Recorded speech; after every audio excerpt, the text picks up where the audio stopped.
¿Qué sucede con el reconocimiento profesional? ¿Cómo te presentás? ¿A qué te dedicas? ¿Cuántos títulos tenés?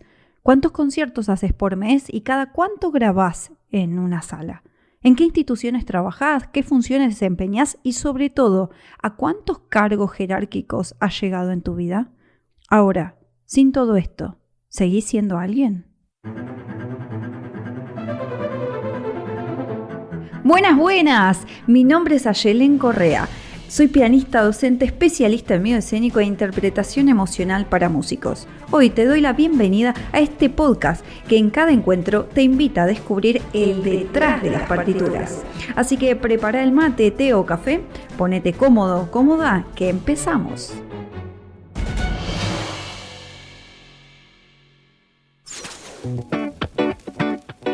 Buenas, pero qué picante que arranqué esta semana. Creo que me atravesó algún planeta o algo por el estilo, porque desde el lunes vengo con una crudeza, una transparencia y bastante al hueso, sin importar cuán ácido sea. ¿Por qué? ¿Por qué te estás preguntando, Aye, haces esto? Porque es así.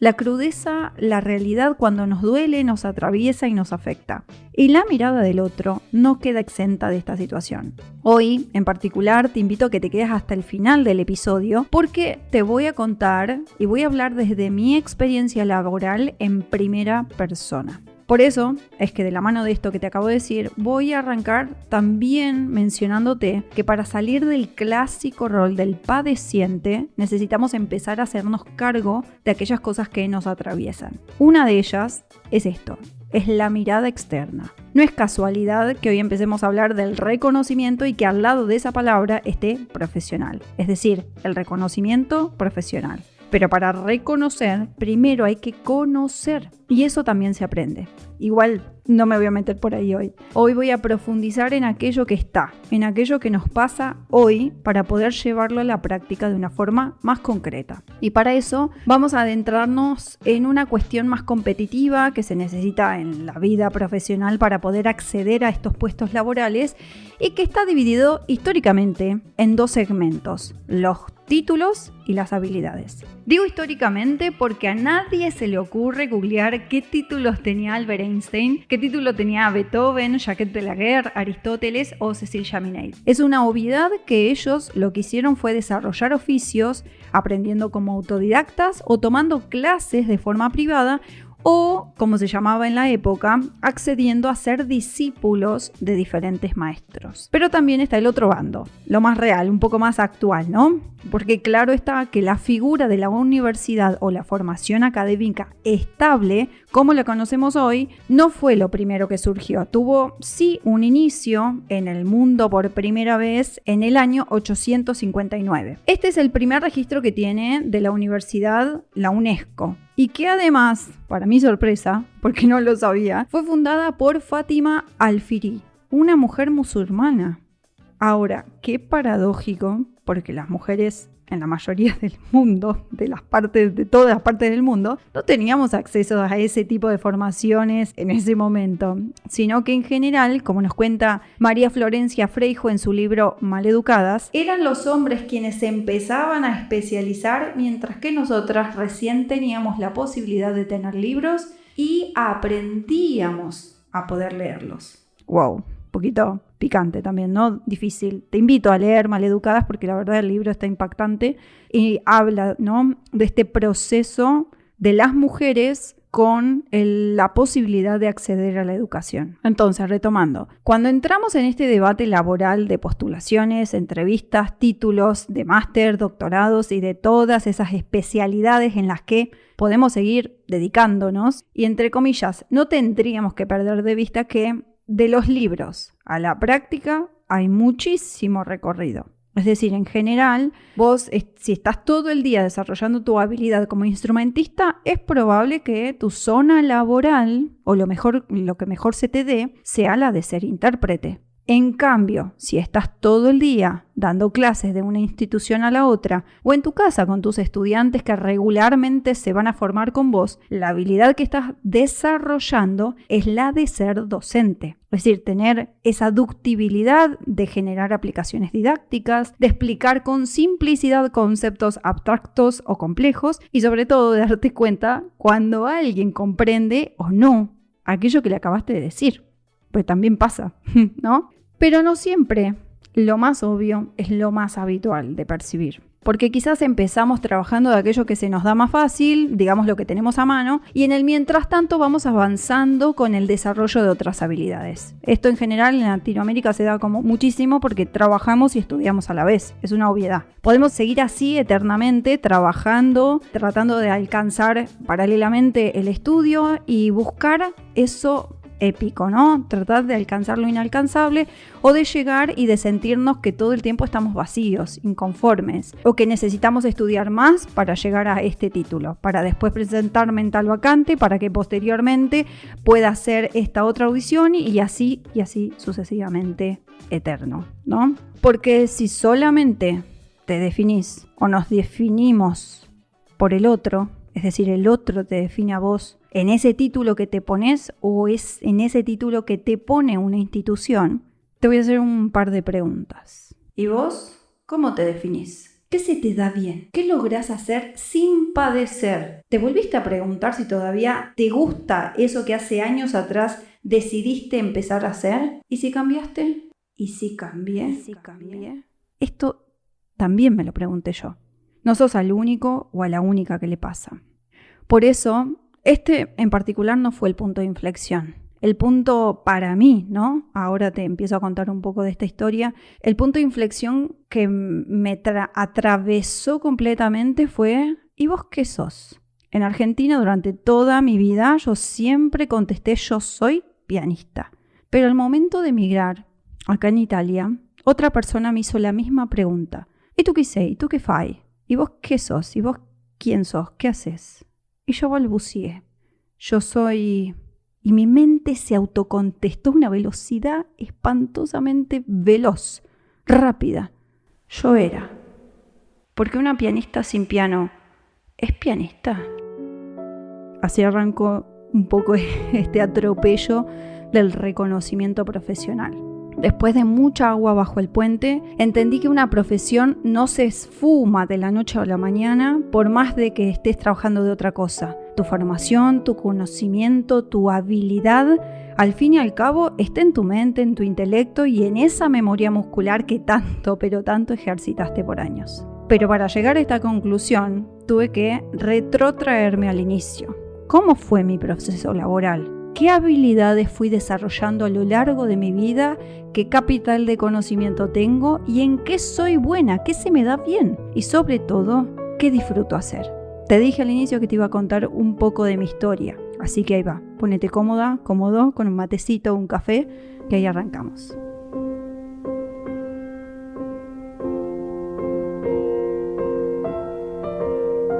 Mi proceso musical con el piano empezó a los 8 años, directamente en el conservatorio. Pero vivir en Argentina, en una clase media, que siempre fluctúa y coquetea con la falta, la carencia y la inestabilidad, me llevó a tener mi primera experiencia laboral a mis 13 años. Sí, de chiquita. Iba a una panadería para embolsar pan a cambio de que esta gente, los propietarios, me llevaran al colegio los días de lluvia, porque claramente nosotros no teníamos vehículo. Al año siguiente vi que mi habilidad en las matemáticas era redituable, porque empecé a pensar esto, ¿cómo puedo redituar esto que hago? Y es donde en el barrio, en el entorno, todo el mundo se había enterado que había una chica que por una muy módica suma daba clases de matemática.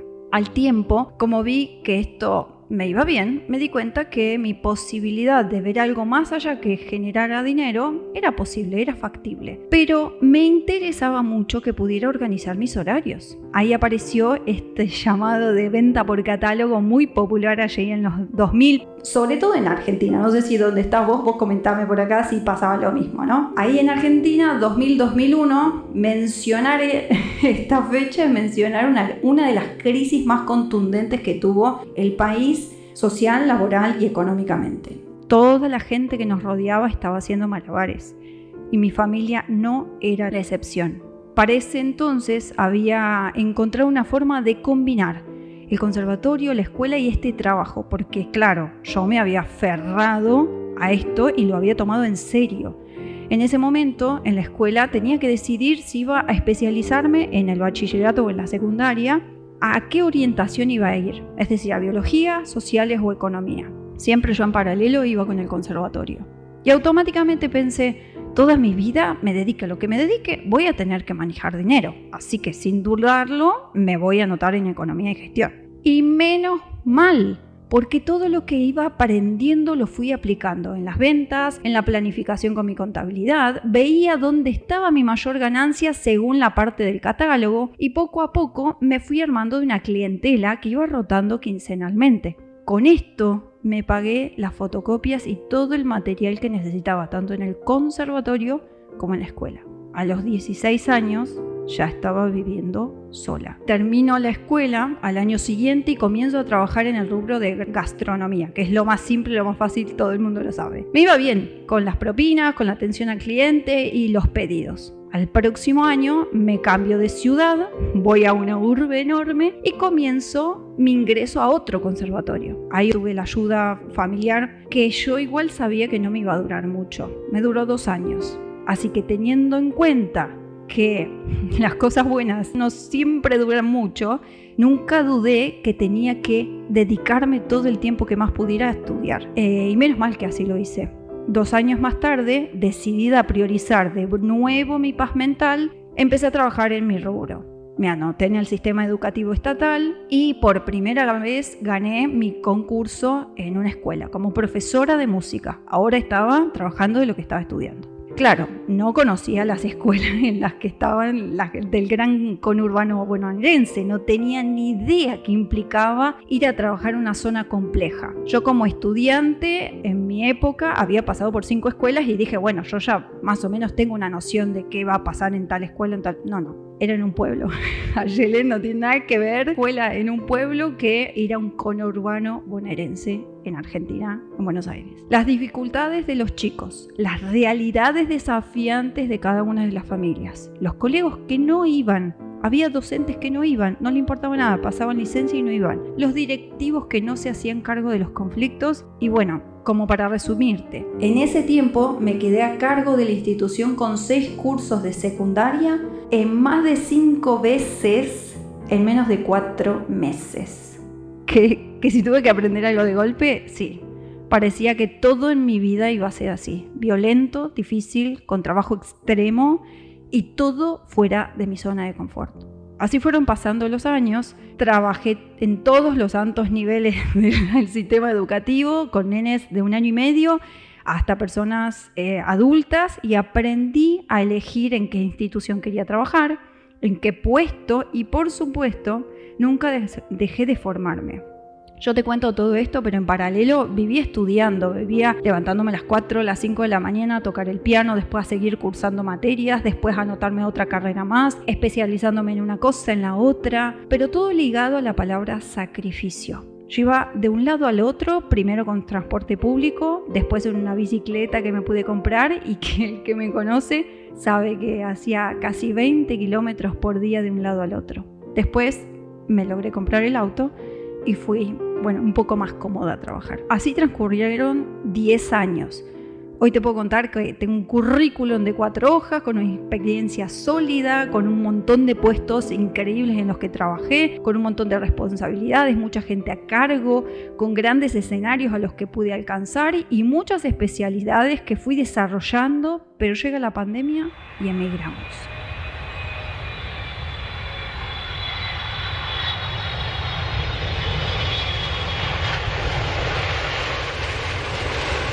Recién llegada a Italia, me ofrecen un trabajo temporal en plena temporada de verano acá y acepté. Lo que más me interesaba era lograr hablar bien el idioma. Y pensé, esto me va a ayudar, me viene bárbaro para lograr incorporar rapidísimo el italiano. Entonces me encontré lavando los platos. Sí, trabajo rápido, trabajo en esto, ¿no? En gastronomía. Entonces me encontré lavando platos, acomodando la vajilla del salón y al final del día varios compañeros de trabajos me preguntaron, ¿y vos qué sos? ¿Y vos quién sos? ¿Y tú qué sei? ¿Y tú qué fai? ¿De dove viene? Tutto en italiano. Con un repasador en la mano y en la otra un plato que estaba secando, me quedé balbuceando. Yo soy pianista. Lo dije rápido, con una sonrisa oreja a oreja, muy automáticamente, feliz, pero ellos, como un acto reflejo, bajaron la mirada a mis manos. En mis manos no había teclas, había un plato y un repasador. Y ahí es donde aparece el reconocimiento profesional, en la mirada del otro. Hoy quería traerte esta historia en primera persona, porque emigrar es morir y volver a nacer en todos los ámbitos en que se puede pensar una persona. Socialmente, idiomáticamente, económicamente, culturalmente, todo lo que se te ocurra. Con tanta angustia, con tanto duelo y con tanto análisis, el clic me apareció cuando leí esta frase. Escucha. El título más valioso que puedes conseguir es el de ser una buena persona. No lo concede ninguna universidad, solo lo otorgan los valores. Esta frase me dio calma, estabilidad y me hizo volver a mi eje. Yo no soy las hojas eternas de mi currículum. Yo no soy los títulos que acumulé o que voy a acumular a lo largo de mi vida. Yo no soy los conciertos y los escenarios lujosos en los que he estado. Yo no soy un piano. Yo no soy un mueble y definitivamente no soy un papel. Ni vos ni yo somos eso.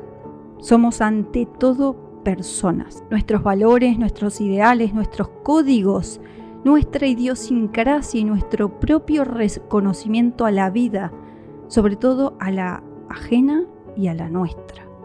Por eso es que en la simpleza de la vida se encuentran todos los matices. La angustia, la alegría, el dolor, el miedo y la esperanza.